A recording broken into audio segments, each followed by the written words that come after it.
Everyone wants the red mug. Get it for free now with the Nescafe jar.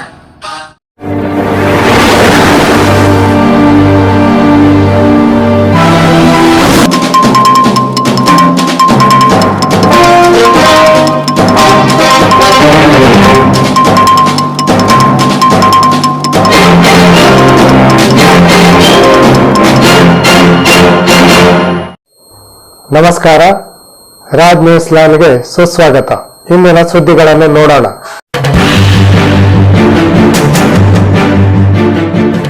ಮುಂಡಗೋಡನಲ್ಲಿ ಮಂಗಳವಾರ BJP ಪತ್ರಿಕಾಗೋಷ್ಠಿ ನಡೆಯಿತು. ಈ ಪತ್ರಿಕಾಗೋಷ್ಠಿಯಲ್ಲಿ ಬಿಜೆಪಿ ಮುಖಂಡರು ರಾಜ್ಯದ ಕಾಂಗ್ರೆಸ್ ಸರ್ಕಾರದಲ್ಲಿ ಅಭಿವೃದ್ಧಿ ಕುಂಠಿತವಾಗಿದೆ ಎಂದು ಆರೋಪಿಸಿದರು.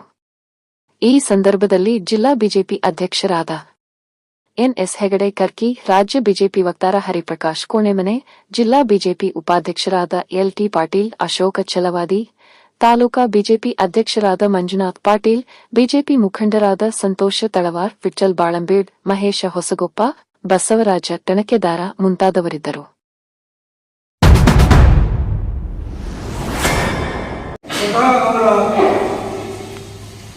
ವಸತಿ ಸಚಿವರ ಮೇಲೆ ಆರೋಪ ಮಾಡಿದರು. ಅವರ ಆಪ್ತ ಕಾರ್ಯದರ್ಶಿ ಜೊತೆ ಮಾತನಾಡುವ ಸಂದರ್ಭದಲ್ಲಿ ಬಡವರಿಗೆ ಮನೆ ಹಂಚುವಂತ ಸಂದರ್ಭದಲ್ಲಿ 25,000 ರೂಪಾಯಿ ಲಂಚ ತಗೊಳ್ತಾ ಇದ್ದಾರೆ ನಮ್ಮ ಸರ್ಕಾರ. ನಮ್ಮ ಶಾಸಕರ ಮಾತಿಗೂ ಬೆಲೆ ಕೊಡ್ತೇನೆ, ಶಾಸಕರ ಆದೇಶಕ್ಕೂ ಬೆಲೆ ಕೊಡ್ತೇನೆ. ನೇರವಾಗಿ ಮನೆ ಹಂಚಿಕೆಯನ್ನ ಮಾಡಿಕೊಂಡು ಪ್ರತಿ ಕುಟುಂಬಕ್ಕೆ 3-4 ಮನೆಯನ್ನ ಕೊಡ್ತಾ ಹಣವನ್ನ ತಗೊಳ್ತಾ ಇರುವುದನ್ನು ಆರೋಪ ಮಾಡಿದ್ದಾರೆ. ಇದರ ಜೊತೆಯಲ್ಲಿ ಅವರದೇ ಶಾಸಕರು ರಾಜು ಕಾಗೆ ಅವರು BR ಪಾಟೀಲ್ ಹೇಳಿದ್ದು ಸರಿ ಇದೆ, ನಾವೆಲ್ಲರೂ ಶಾಸಕರಾಗಿ ಅಭಿವೃದ್ಧಿ ಮಾಡಲಿಕ್ಕೆ ಆಗ್ತಾ ಇಲ್ಲ, ನಾವೆಲ್ಲರೂ ರಾಜೀನಾಮೆ ಪರಿಸ್ಥಿತಿ ಬಂದಿದೆ ಎಂದು ಉಲ್ಲೇಖ ಮಾಡಿದ್ದಾರೆ. ಹಾಗೆ ಸಾಗರದ ಅವರದೇ ಶಾಸಕರು ಬೇಳೂರು ಗೋಪಾಲಕೃಷ್ಣ ಅವರು BR ಪಾಟೀಲ್ ಹೇಳಿದ್ದು ಸತ್ಯ ಇದೆ, ಈಗಾಗಲೇ ವಸತಿ ಸಚಿವರ ಮೇಲೆ ಆರೋಪ ಮಾಡಿದ್ದಾರೆ, ಅವರು ಅಪರಾಧಿಗಳಾಗಿದ್ದಾರೆ, ತನಿಖೆ ಆಗಿದೆ, ತನಿಖೆಯಿಂದ ಅದು ಸುಳ್ಳು ಅಂತ ಆದ್ರೆ ಅವರು ವಾಪಸ್ ಸಚಿವರಾಗಿ ಬರಲಿ, ಅಲ್ಲಿ ತನಕ ಅವರು ರಾಜೀನಾಮೆ ಕೊಡಬೇಕು ಅಂತ ಉಲ್ಲೇಖ ಮಾಡಿದ್ದಾರೆ. ಹಾಗೆಯೇ ಮೊಳಕಾದ ಶಾಸಕರು ಒಂದು ಸಭೆಯಲ್ಲಿ ಉಲ್ಲೇಖ ಮಾಡ್ತಾರೆ, ನಾವು ಶಾಸಕರಾಗಿ ಒಂದು ಚರಂಡಿಯನ್ನು ಸಹ ಅಭಿವೃದ್ಧಿ ಮಾಡಲಿಕ್ಕೆ ಸಾಧ್ಯ ಆಗ್ತಾ ಇಲ್ಲ, ನಾವು ಶಾಸಕರಾಗಿ ರಸ್ತೆಗಳನ್ನು ಮಾಡಲಿಕ್ಕೆ ಆಗ್ತಾ ಇಲ್ಲ, ಶಾಸಕರಾಗಿ ಶಾಲೆಗಳಲ್ಲಿ ದುರಸ್ತಿ ಮಾಡಬೇಕು, ಶಾಲೆ ಏನಾದರೂ ರಿಪೇರಿ ಮಾಡಬೇಕು ಅನ್ನೋದಕ್ಕೆ ಹಣಕಾಸಿಲ್ಲ, ಒಟ್ಟಾರೆ ಅಭಿವೃದ್ಧಿ ಕುಂಠಿತ ಆಗಿದೆ ಹೇಳಿ ಅವರದೇ ಸಂಪುಟ ದರ್ಜೆಯ ಸಚಿವರ ಮೇಲೆ ನೇರವಾಗಿ ಆರೋಪ ಮಾಡ್ತಿರೋದನ್ನು ನಾವು ಕಾಣ್ತಾ ಇದ್ದೇವೆ. ಇದು ಸಿದ್ದರಾಮಯ್ಯನಿಗೆ ಗೊತ್ತಿರುವ ಹಾಗಾದ್ರೆ ಸಿದ್ದರಾಮಯ್ಯನಿಗೆ ಗೊತ್ತಿಲ್ಲದೆ ಇವೆಲ್ಲ ನಡೆಯುತ್ತಾ ಅನ್ನೋದು ಪ್ರಶ್ನೆ ಆಗಿದೆ. ಹಾಗಾಗಿ ನಾನು ಮಾನ್ಯ ಸಿದ್ದರಾಮಯ್ಯನವರಿಗೆ ಪ್ರಶ್ನೆ ಮಾಡ್ತೇನೆ, ನಿಮ್ಮದೇ ಸಂಪುಟ ದರ್ಜೆಯ ಸಚಿವರು ನಡ್ಕೊಳ್ಳಿರುವಂತಹ ರೀತಿ ಅಥವಾ ನಿಮ್ಮದೇ ಕೆಳಗಡೆ ಕೆಲಸ ಮಾಡ್ತಿರುವಂತಹ ಸಚಿವರ ಇಲಾಖೆಗಳಲ್ಲಿ ಭ್ರಷ್ಟಾಚಾರ ನಡೀತಾ ಇರುವಂತದ್ದನ್ನ ತಾವು ಇದನ್ನು ಗಮನಿಸಿಕೊಂಡು ಸುಮ್ಮನಿದ್ದೀರಾ ಅಂತ ಪ್ರಶ್ನೆ ಮಾಡಬೇಕಾಗ್ತದೆ. ನಿಮ್ಮದೇ ಶಾಸಕರು ಆರೋಪ ಮಾಡ್ತಾ ಇದ್ದಾಗಲೂ ಸಹ ನನಗೆ ಏನೂ ಗೊತ್ತಿಲ್ಲ ಅನ್ನುವಂತ ನೀವು ಉಲ್ಲೇಖ ಮಾಡ್ತಾ ಇದ್ದೀರಿ. ಹಾಗಾಗಿ ನಿಮಗೆ ತಾಕತ್ತಿದ್ರೆ, ದಮ್ಮಿದ್ರೆ, ಯಾರ ಮೇಲೆ ಆರೋಪ ಬಂದಿದೆ ಅವರನ್ನು ಸಂಪುಟದಿಂದ ಕೈ ಬಿಡಬೇಕು ಅಂತ ನಾವು ಭಾರತೀಯ ಜನತಾ ಪಾರ್ಟಿಯ ಎಲ್ಲ ಕಾರ್ಯಕರ್ತರು, ಎಲ್ಲ ಪ್ರಮುಖರು ಇದನ್ನ ಸಿದ್ದರಾಮಯ್ಯ ಪ್ರಶ್ನೆ ಮಾಡ್ತಾ ಇದ್ದಾರೆ. ಈ ಅಭಿವೃದ್ಧಿ ಕುಂಠಿತ ಆಗಿದ್ದನ್ನ ಕಳೆದ 2 ವರ್ಷದಿಂದ ಜನ ಗಮನಿಸ್ತಾ ಇದ್ದಾರೆ. ಇವತ್ತು ಗ್ರಾಮ ಪಂಚಾಯತಿಗಳಲ್ಲಿ ತಾವು ಗಮನಿಸಿರ್ಬೋದು, ಕುಡಿಯುವ ನೀರಿಗೆ ನಿರ್ವಹಣೆ ಮಾಡಿ ಹಣಕಾಸಿಲ್ಲ, ಶೌಚಾಲಯಗಳನ್ನ ನಿರ್ವಹಣೆ ಮಾಡಿ ಹಣಕಾಸಿಲ್ಲ. ಏನಾದರೂ ಇವತ್ತು ಗ್ರಾಮ ಪಂಚಾಯತ್ ನಡೀತಾ ಇಲ್ಲ ಅಂತಾದ್ರೆ ಅದು ನಮ್ಮ ಕೇಂದ್ರ ಸರ್ಕಾರದ ಅನುದಾನದಿಂದ ಗ್ರಾಮ ಪಂಚಾಯತ್ ನಡೀತಾ ಇರೋದನ್ನು ನಾನು ಹೇಳಿ ಬಯಸ್ತೇನೆ. ಇದನ್ನ ಜನರೇ ಹೇಳ್ತಾ ಇದ್ದಾರೆ. ಆ ಅಥವಾ ಗ್ರಾಮ ಪಂಚಾಯತ್ ಸದಸ್ಯರನ್ನು ಅಥವಾ ಗ್ರಾಮ ಪಂಚಾಯತ್ ಅಧ್ಯಕ್ಷರನ್ನ ಕೇಳಿ ಮಾತಾಡಿ ತಿಳ್ಕೊಳ್ಬೇಕಾಗಿದೆ. ಅವರೇ ಉಲ್ಲೇಖ ಮಾಡ್ತಾ ಇದ್ದಾರೆ, ಈ ಕಳೆದ 2 ವರ್ಷದಿಂದ ಮನೆಗಳೇ ಬರ್ತಾ ಇಲ್ಲ. ನಮ್ಮ ಸರ್ಕಾರ ಇದ್ದಂಥ ಸಂದರ್ಭದಲ್ಲಿ ಆಶ್ರಯ ಮನೆಗಳನ್ನು ಕೊಟ್ಟಿದ್ರು, ಅದರ ಹಣವನ್ನು ಪೂರ್ತಿಯಾಗಿ ಬಿಡುಗಡೆ ಮಾಡ್ತಾ ಇಲ್ಲ. ಈಗ ನಮ್ಮ ಪ್ರಧಾನಮಂತ್ರಿ ಆವಾಸ್ ಯೋಜನೆ ಅಡಿಯಲ್ಲಿ ಅಲ್ಲೂ ಸಹ ಮನೆಗಳ ಬಂದಂತ ಸಂದರ್ಭದಲ್ಲಿ ಅದರ ಮಾಹಿತಿಯನ್ನೇ ತಪ್ಪು ಕೊಟ್ಟು ಅನೇಕ ಮನೆಗಳು ವಾಪಸ್ ಹೋಗುವಂತ ಸ್ಥಿತಿ ನಿರ್ಮಾಣ ಆಗಿದೆ. ಅದನ್ನ ರಾಜ್ಯ ಸರ್ಕಾರ ಮಾಡಬೇಕಾದಂತ ಕೆಲಸವನ್ನ ರಾಜ್ಯ ಸರ್ಕಾರ ಜಿಲ್ಲಾ ಪಂಚಾಯತ್ಗಳಿಗೆ ವಹಿಸಿಕೊಟ್ಟು 2018 ಇಸ್ವಿಯಲ್ಲಿ ಏನು ಮನೆಗಳ ಬೇಕಾಗಿತ್ತು ಅಂತ ಅಪ್ಲಿಕೇಶನ್ ಇತ್ತು, ಆ ಅಪ್ಲಿಕೇಶನ್ ಪುನಃ ಕಳಿಸ್ಕೊಟ್ಟು ತದನಂತರ ಆಶ್ರಯ ಮನೆ ನಮ್ಮ ಸರ್ಕಾರ ಇದ್ದಂಥ ಸಂದರ್ಭದಲ್ಲಿ ಮನೆಗಳು ಬಂದಂತ ಯಾರ್ಯಾರಿಗೆ ಮನೆ ಸಿಕ್ಕಿದೆಯೋ ಅವರ ಹೆಸರನ್ನು ಡಿಲೀಟ್ ಮಾಡಿದ್ದೇನೆ. ಅದೇ ಹೆಸರು ಹೋಗಿರೋದ್ರಿಂದ ಈ ಪ್ರಧಾನಮಂತ್ರಿ ಆವಾಸ್ ಯೋಜನೆ ಅಡಿಯಲ್ಲಿ ಯಾರಿಗಳ ಮನೆ ಲಿಸ್ಟ್ ಹೆಸರು ಹೋಗಿದೆಯೋ ಆ ಹೆಸರು ಹೋದಂಥ ಲಿಸ್ಟ್ಗಳ ಮನೆ ಸಿಕ್ಕಿದಂಥವರಿಗೆ ಹೆಸರು ಲಿಸ್ಟ್ ಅನ್ನು ಕಳಿಸಿದ್ದಾರೆ. ಹಾಗಾಗಿ ಈಗ ಪುನಃ ಏನಾಗಿದೆ ಅಂದರೆ ಆ ಕೆಲವು ಮನೆಗಳು ವಾಪಸ್ ಹೋಗೋದ ಸ್ಥಿತಿ ನಿರ್ಮಾಣ ಆಗಿದೆ. ಇನ್ನೊಂದು ಗಮನಿಸಬೇಕಾದಂಥ ಅಂಶ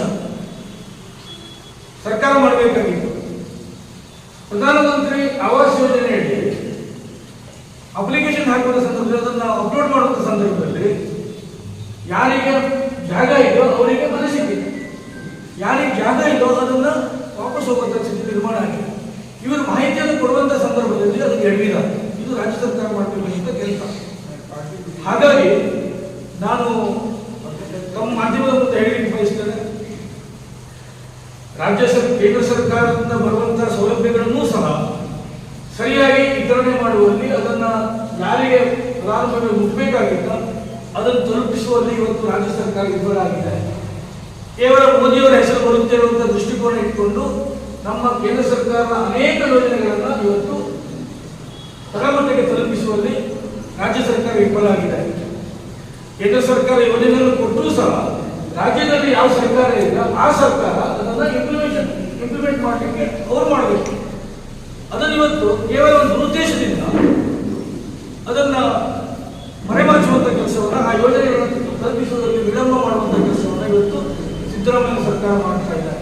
ಹಾಗಾಗಿ ಎಲ್ಲ ವಿಷಯವನ್ನೇ ಇನ್ನು ನಮ್ಮದೇ ಸರ್ಕಾರದಲ್ಲಿ ಮಾನ್ಯ ಮುಖ್ಯಮಂತ್ರಿ ಯಡಿಯೂರಪ್ಪ ಇದ್ದಂಥ ಸಂದರ್ಭದಲ್ಲಿ ವೃದ್ಧಾಪ್ಯ ವೇತನ, ಸಂಧ್ಯಾ ಸುರಕ್ಷೆ ಯೋಜನೆಯಿಂದ ಬಂದ್ ಮಾಡಲಿಕ್ಕೆ ಹೊರಟಿದೆ ಹೇಳುವಂಥ ಮಾಹಿತಿ ಇದೆ. ಈಗಾಗಲೇ ಬಂದ್ ಮಾಡಲಿಕ್ಕೆ ಹೊರಟಿದೆ.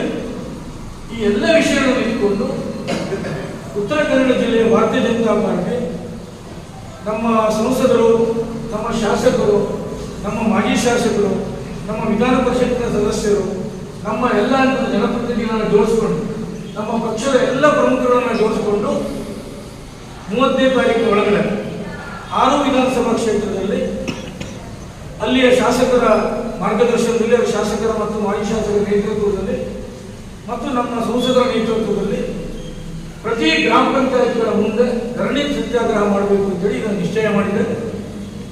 ಈ ಧರಣಿ ಸತ್ಯಾಗ್ರಹದಲ್ಲಿ ನಾನು ನಮ್ಮ ಮಾಧ್ಯಮದ ಮೂಲಕ ವಿನಂತಿ ಮಾಡ್ತೇನೆ, ಯಾರ್ಯಾರು ಫಲಾನುಭವಿಗಳು ಆಗಬೇಕಾಗಿತ್ತು, ಯಾರ್ಯಾರಿಗೆ ಮನೆಗಳು ಸಿಗಬೇಕಾಗಿತ್ತು, ಯಾರ್ಯಾರಿಗೆ ಕೇಂದ್ರ ಸರ್ಕಾರದ ಯೋಜನೆಗಳು ಸಿಗಬೇಕಾಗಿತ್ತು, ಯಾರ್ಯಾರಿಗೆ ರಾಜ್ಯ ಸರ್ಕಾರ ಯೋಜನೆಗಳು ಇನ್ನೂ ತಲುಪಿಲ್ಲೋ ಆ ಥರದ ಎಲ್ಲರಿಗೂ ಕೈ ಜೋಡಿಸಬೇಕು. ಭಾರತೀಯ ಜನತಾ ಪಾರ್ಟಿ ನಿಮ್ಮ ಜೊತೆ ಇದೆ, ನಿಮ್ಮ ಪರವಾಗಿ ಹೋರಾಟಕ್ಕೆ ನಿಲ್ತಾ ಇದೆ. ತಾವೆಲ್ಲರೂ ಈ ಧರಣಿ ಸತ್ಯಾಗ್ರಹದಲ್ಲಿ ಭಾಗವಹಿಸಬೇಕು ಅಂತ ವಿನಂತಿಯನ್ನು ಮಾಧ್ಯಮದ ಮೂಲಕ ಮಾಡ್ತಾರೆ. ರಾಜ್ಯ ಸರ್ಕಾರ ಎಚ್ಚೆತ್ತುಕೊಳ್ಬೇಕಾಗಿದೆ. ಸರ್ಕಾರದ ಕೇಂದ್ರ ಸರ್ಕಾರ ಯೋಜನೆಗಳನ್ನು ಏನಿದೆ ಅದನ್ನು ತಕ್ಷಣದಲ್ಲಿ ಕೊಡುವಂತ ಕೆಲಸ ಮಾಡಬೇಕು. ಮತ್ತು ಬಡವರಿಗೆ ರಾಜ್ಯ ಸರ್ಕಾರದಿಂದ ಏನು ಯೋಜನೆಗಳಿದೆ ಅದು ಬಡವರಿಗೆ ಸಿಗುವಂತ ಯೋಜನೆಯನ್ನ ಯಾವುದೇ ಭ್ರಷ್ಟಾಚಾರ ಮಾಡದೇನೆ ಪಾಪ ಬಡವರಿಗೆ ಮನೆ ಸಿಗುವಂತ ಪರಿಸ್ಥಿತಿಯಲ್ಲಿ ಒಂದು ಮನೆಗೆ 30,000 25,000 ಹಣ ಕೇಳ್ತಾರೆ ಅಂತಂದ್ರೆ ನಾವು ಮನೆ ಹೇಗೆ ಕಟ್ಬೋದು? ಇದನ್ನ ಜನರಿಗೆ ಗೊತ್ತಾಡಬೇಕು, ಜನಜಾಗೃತಿ ಮಾಡಬೇಕು ಅಂತ ಉದ್ದೇಶವನ್ನು ಇಟ್ಟುಕೊಂಡು ಭಾರತೀಯ ಜನತಾ ಪಾರ್ಟಿ ಗ್ರಾಮ ಪಂಚಾಯತ್ ಎದುರುಗಡೆ ಧರಣಿ ಸತ್ಯಾಗ್ರಹ ಮಾಡಬೇಕು ಅಂತ ನಿಶ್ಚಯ ಮಾಡಿ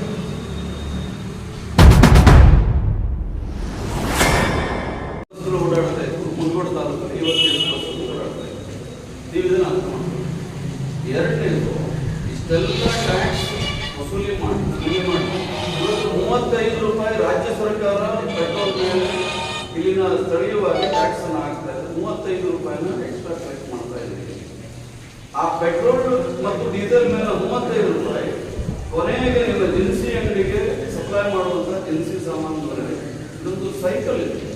ಒಂದು ಪೆಟ್ರೋಲ್ ಡೀಸೆಲ್ ಬೆಲೆ ಹೆಚ್ಚಾಯಿತು ಅಂದ್ರೆ ಜನರ ಇಡೀ ಜೀವನ ಚಕ್ರನೇ ದುಬಾರಿ ಆಗುತ್ತೆ. ಇದಕ್ಕೆ ಕಾರಣ ರಾಜ್ಯ ಸರ್ಕಾರ. ಇಷ್ಟೆಲ್ಲ ಮಾಡಿ ನಿಮ್ಗೆ ರಸ್ತೆ ಕೊಟ್ಟಿದಾರ, ನಿಮ್ಗೆ ಶಾಲೆ ಕೊಟ್ಟಿದಾರ, ನಿಮಗೆ ಯಾವ ಸವಲತ್ತನ್ನ ಈ ಸರ್ಕಾರ ಕೊಟ್ಟಿದ್ದಾರೆ? ಕೊಡಬೇಕಾದಂತ ಯಾವುದೇ 1 ರೂಪಾಯಿನ ನಾವು ಹೇಳಬೇಕಾಗಿಲ್ಲ. ಕಾಂಗ್ರೆಸ್ ಶಾಸಕರು ಮಾತಾಡ್ತಿದ್ದಾರೆ. ಬೆಲೆ ಏರಿಕೆ ಮಾಡಿ ಅದರ ಪ್ರಯೋಜನ ಯಾರಿಗೆ ಹೋಗ್ತಾ ಇದೆ? ಯೋಚನೆ ಮಾಡಬೇಕಲ್ಲ. 200 ಯೂನಿಟ್ ಫ್ರೀ ಕೊಡ್ತೀವಿ ಅಂತೇಳಿ ಕೊಟ್ಟರು. ಒಬ್ಬೊಬ್ಬರು ಕರೆಂಟ್ ಬಿಲ್ ನೋಡಿ ಒಂದು ಗ್ರಾಹಕರನ್ನು ಕೇಳಿ. KSRTC ದಿವಾಳಿ ಹಂತಕ್ಕೆ ಬಂದಿದೆ, KPTCL ದಿವಾಳಿ ಹಂತಕ್ಕೆ ಬಂದಿದೆ. KPTCLಗೆ ನಾವು ಮೊದಲು ಯೂನಿಟ್ಗೆ ಎಷ್ಟು ಕೊಡ್ತಾ ಇದ್ವಿ, ಇವತ್ತು ಒಬ್ಬ ಸಣ್ಣ ವೆಲ್ಡಿಂಗ್ ಶಾಪ್ ಇಟ್ಕೊಂಡಿರೋನು ಅವನು ಕಮರ್ಷಿಯಲ್ ಎಸ್ಟಾಬ್ಲಿಷ್ಮೆಂಟ್ ಅಂತ ಹೇಳ್ತಾರೆ. ಮೊದಲು 50 ರೂಪಾಯಿ ತಗೊಳ್ತಾ ಇರೋನು ವೆಲ್ಡಿಂಗಿಗೆ, ಇವತ್ತು 800 ರಿಂದ 1000 ರೂಪಾಯಿ ತಗೊಳ್ತಾ ಇದ್ದಾರೆ. ಅವನಿಗೆ ಬದುಕಕ್ಕಾಗಲ್ಲ, ಯಾಕಂದ್ರೆ ವಿದ್ಯುತ್ ಬೆಲೆ ದುಬಾರಿ ಆಗಿದೆ. ಒಂದ್ ಕಡೆ ಫ್ರೀ ಅಂತ ಹೇಳೋದು, ಮನೆಗೆ ಫ್ರೀ, ಅವನೇ ಪಕ್ಕದಲ್ಲಿ ವೆಲ್ಡಿಂಗ್ ಶಾಪ್ ಇಟ್ಕೊಂಡ್ರೆ ಆ ಮನೆಗೆ ಕರೆಂಟ್ ಕಟ್ತಾ ಇದ್ದ ಅದರ 3 ಪಟ್ಟು ಜಾಸ್ತಿ ಕಟ್ಟಬೇಕಾಗಿದೆ. ಸರ್, ಎಲ್ಲ ಕ್ಷೇತ್ರದ ಒಂದು ವಿಚಾರ ಮೊದಲೆಲ್ಲ ನೀವು ಏನೋ ಒಂದು ಸಂಘಟನಾತ್ಮಕವಾಗಿ ಪ್ರಶ್ನೆಗಳಿದ್ರೆ ಒಂದು ಮಾತಿರ್ತೀವಿ. ಇಲ್ಲ ಶಾಸಕರು ಉಚ್ಚಾಟನೆ ಆಗಲಿ, ಆನಂತರ ನಾವು ಪರಿಣಾಮಕಾರಿ ಸಂಘಟನೆ ಮಾಡ್ತೀವಿ, ಉಚ್ಚಾಟನೆ ಆಗಿದೆ ಎಲ್ಲ ಇದೆ. ಆದರೆ ಇದುವರೆಗೂ ಬಿಜೆಪಿ ಎಲ್ಲ ಪ್ರಮಾಣಗಳನ್ನ ತಾಲೂಕಿನಲ್ಲಿ ಸದ್ಯ ಯಾವ ರೀತಿಯ ಅರ್ಥ ಆಗ್ತದೆ ನಮಗೆಲ್ಲ. ಹಳ್ಳಿ ಮಟ್ಟದಲ್ಲಂತೂ ಪರಿಣಾಮಕಾರಿ ಯಾವ ಸಂಘಟನೆ ಆಗ್ತಾ ಇಲ್ಲ. ಈಗ ಎಲ್ಲರೂ ಬಿಜೆಪಿ ಅಂತ ಹೇಳ್ಕೊಳ್ಳಿ ಹೆದರ್ತಾ ಇದ್ದಾರೆ ಅಂತ ಒಂದು ಪರಿಸ್ಥಿತಿ ಇದೆ. ನಿಮ್ಮ ಅಭಿಪ್ರಾಯ ಸರಿ? ನಮ್ಮ ಕ್ಷೇತ್ರದಲ್ಲಿ ಆ ರೀತಿ ಒಂದು ಹೋರಾಟದ್ದು ಇತ್ತು. ನಮ್ಮ ತಪ್ಪು ಕಲ್ಪನೆ. ನಮ್ಮ ಪಕ್ಷದಿಂದ ಬಂದಂತ ಶಾಸಕರು ಅವರು ಉಚ್ಚಾಟನೆ ಮಾಡ್ರಿ ಅಂತ, ಆ ಪ್ರಕಾರ ನಮ್ಮ ಪಕ್ಷದ ವರಿಷ್ಠರು ಉಚ್ಚಾಟನೆ ಮಾಡಿದ್ರು. ನಮ್ಮ ಹೋರಾಟಕ್ಕೆ ಅದೊಂದು ಬೆಲೆ ಸಿಕ್ಕಂಗಾಯ್ತು. ಮತ್ತು ಅವರು ಯಾವತ್ತೂ ಆರಿಸಿ ಬಂದು ಆ ಪಕ್ಷದ ಒಡನಾಟ ಇದ್ದು ನಮ್ಮ ಸಂಘಟನೆ ಏನು ಕಡಿಮೆ ಆಗಿಲ್ಲ. ಉದಾಹರಣೆ ಲೋಕಸಭಾ ಚುನಾವಣೆಯಲ್ಲಿ ಸಾಕಷ್ಟು ದುಡ್ಡಿದ್ದು ಮಾಡಿದ್ರು, ನಮ್ಮ ಜನರು ನೋಡಿದ್ರು, ನಾವೇನು ಹಿಂದಿದ್ವಿ, ಅವ್ರಿಗಿಂತ 10 ವರ್ಷ ನಮ್ಮ ಜವಾಬ್ದಾರಿ. ಸಹಕಾರ ಸಂಘದ ಚುನಾವಣೆ ಮಾಡಿದ್ರೆ ಅಲ್ಲಿ ನಾವು ಅವ್ರಿಗೆ ಕೊಟ್ಟಿದ್ವಿ. ಆ ಮಟ್ಟ ಉಚ್ಚಾಟನೆ ಆದ ನಂತರ ನಮ್ದು ಒಂದೇ ಪಾಯಿಂಟ್ ಪ್ರೋಗ್ರಾಮ್ ಇತ್ತು, ಅವರು ಉಚ್ಚಾಟನೆ ಮಾಡಬೇಕು. ನಮ್ಮ ಪಕ್ಷದ ಸಂಘಟನೆ ದಿನನಿತ್ಯ ನಡೆದಿದ್ದ ಗ್ರಾಮ ಪಂಚಾಯತ್ ಮಟ್ಟದಲ್ಲಿ ಆಗ್ತಾ ಇಲ್ಲ ಅಂತ ನಮ್ಮ ಪ್ರಶ್ನೆ. ಅದು ನಿಮ್ಮ ಅಭಿಪ್ರಾಯ. ನಮಗಿರೋ ಪ್ರಕಾರ ಈಗ ಬೂತ್ ಕಮಿಟಿಗಳ ರಚನೆ ಆಯಿತು. ತಾಲೂಕಿನಲ್ಲಿ ಒಂದು ಸಂಘಟನಾತ್ಮಕವಾದಂತಹ ಚಟುವಟಿಕೆ. ಇವತ್ತು ಯಾವುದಾದ್ರೂ ಪಕ್ಷ ಇವತ್ತು ಸಂಘಟನಾತ್ಮಕವಾಗಿ ಗಟ್ಟಿ ಇದ್ದರೆ ಜಿಲ್ಲೆಯಲ್ಲಿ ಅದು ಭಾರತೀಯ ಜನತಾ. ನಾವು ಪ್ರತಿ ಬೂತ್ ಅಲ್ಲಿ ಇವತ್ತು ನಮ್ಮ ಕಮಿಟಿ ಇದೆ ಮತ್ತು ನಮ್ಮ ಮತದಾರರ ಬೇಸ್. ಈಗಾಗಲೇ ಮಾನ್ಯ ರೆಡ್ಡಿ ಪಾಟೀಲ್ ಸಾಹೇಬರು ಹೇಳಿದಾಗೆ ನಿಮಗೆ ಚುನಾವಣೆ ಬಂದಾಗ ಮತಗಳ ಸ್ವರೂಪದಲ್ಲಿ ನಾವೇನು ಮಾತಾಡಬೇಕಾದಂತ ಅವಶ್ಯಕತೆ ಇಲ್ಲ. ಮುಂಡಗೋಡು ಇರಲಿ, ಯಲ್ಲಾಪುರ ಇರಲಿ, ಸಂಘಟನಾತ್ಮಕವಾಗಿ ನಾವು ಸಫಲವಾಗಿದ್ದೀವಿ ಮತ್ತು ಪಕ್ಷ ಕೊಡುವಂತ ಹೋರಾಟ, ಸ್ಥಳೀಯ ಮಾಡಬೇಕಾದಂತ ಹೋರಾಟ ಯಾವುದರಲ್ಲೂ ನಾವು ಹಿಂದಿದ್ದಿಲ್ಲ. ಬಹುಶಃ ನಿಮಗೆ ಮಾಹಿತಿ ಕೊರತೆ ಇದ್ರೆ ನಾವು ಡೀಟೇಲ್ ಆದಂತ ಮಾಹಿತಿಯನ್ನು ಕೊಡೋದಕ್ಕೆ ಸಿದ್ಧ ಇದ್ದೀವಿ. ನಿಮ್ಮ ಅಭಿಪ್ರಾಯ ಸರಿ? ಆನಂತರ ಈಗೆಲ್ಲ ಸರ್ಕಾರದ ಮೇಲೆ ಯಾರು ಹಿಡ್ತಾನೆ ಇಲ್ಲ. ಉದಾಹರಣೆ ನಾವು ಮುಂಡಗೋಡು ತಾಲೂಕಿನಲ್ಲಿ ಇಲಾಖೆಗಳಲ್ಲಿ ಭ್ರಷ್ಟಾಚಾರ ತುಂಬಿ ಕೊಡ್ತಾ ಇದೆ. ಹಾಗಂತೇಳಿ ನಮ್ಮ ಜನರ ಕೆಲಸಕ್ಕೆ ನಾವೇನು ಕೈ ಬಿಟ್ಟಿಲ್ಲ. ಅದು ಎದಿಗೊಟ್ಟು ನಿಂತು ನಮ್ಮ ಜನರು ಪ್ರಾಮಾಣಿಕ ಆಗುವಂಥ ಕೆಲಸ ನಾವು ಮಾಡಿದ್ವಿ. ಉದಾಹರಣೆಗೆ ಮುಂಡಗೋಡು ಪೊಲೀಸ್ ಸ್ಟೇಷನ್ ಏನಾಗಿದೆ, ಬೆಳಗಾದ್ರೆ 10 ಜನ ಏಜೆಂಟ್ ಎದುರು ನಿಂತಿರ್ತಾರೆ. ಪೂರ್ತಿ ಏಜೆಂಟ್ ದುಡ್ಡಿಂದ ಏನೂ ಆಗ್ತಾ ಇದೆ. ಅದಕ್ಕೆ ಕಡಿವಾಣ ಯಾರು? ಇದೇ ರೀತಿ ಎಲ್ಲ ಇಲಾಖೆಗಳಲ್ಲಿ ಆಗ್ತಾ ಇದೆ. ಅದರ ವಿರುದ್ಧ ನಾವು ಏನು ಮಾಡಬೇಕು ಮಾಡ್ತಾ ಇದ್ದೇವೆ. ಅದರ ಆಡಳಿತದ ನಮ್ಮ ಶಾಸಕರು ಅವ್ರ ಪರವಾಗಿದ್ದಾರೆ.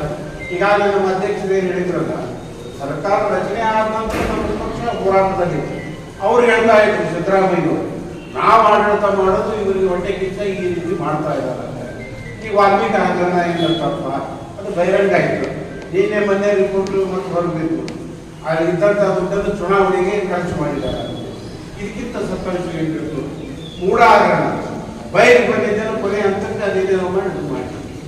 ಈಗ ಅವ್ರ ಪಕ್ಷದ ಶಾಸಕರು ಪ್ರತಿಭಟನೆ ಮಾಡ್ತಾ ಇದ್ದಾರೆ. ಮುಖ್ಯತ ಏನು ಬಿಜೆಪಿಯವರ ಮಾತಾಡಿದ್ರೆ ಸ್ವಯಂ ಎಲ್ಲ ಮಾತಾಡ್ತಾವ ಅಂತ ಹೇಳ್ತಾರೆ. ಈಗ ಅವ್ರ ಪಕ್ಷದ ಶಾಸಕರೇ ಹೇಳ್ತಾ ಇದಾರಲ್ಲ, ಅದಕ್ಕೇನು ಹೇಳ್ತಾ ಇದ್ದಾರೆ ಇವರು? ಅಭಿವೃದ್ಧಿ ಅಂತೂ ಶೂನ್ಯ, ಅಭಿವೃದ್ಧಿ ಅಂತೂ ಶೂನ್ಯ. ಅವರು ಹೇಳೋವರೆಗೂ ಬಿಜೆಪಿ ಗೊತ್ತಾಗಿಲ್ಲ. ಒಂದು ತಾವು ಗಮನಿಸಬೇಕಾದದ್ದು, ತಾವು ಮೊದಲೇ ಕೇಳಿದ ಪ್ರಶ್ನೆ, ಬಿಜೆಪಿ ಉತ್ತರ ಕನ್ನಡ ಜಿಲ್ಲೆಯಲ್ಲಿ 4 ಜನ ಶಾಸಕರಿದ್ದಾಗೂ ಸಂಘಟನೆ ನಡೆದಿದೆ. ಈಗ ಒಂದೇ ಶಾಸಕರಿದ್ದಾಗೂ ಸಂಘಟನೆ ಇದೆ. ಬಿಜೆಪಿ ಕಾರ್ಯಕರ್ತರು ಅದನ್ನು ಗಮನಿಸಿ ನೋಡಿದಾಗ 4 ಶಾಸಕರಿದ್ದಾಗೂ ಸಂಘಟನೆ ಚೆನ್ನಾಗೇ ಇದೆ. ಈಗ ಒಂದೇ ಶಾಸಕರಿದ್ದು ಸಂಘಟನೆ ಚೆನ್ನಾಗೇ ಇದೆ. ಈಗ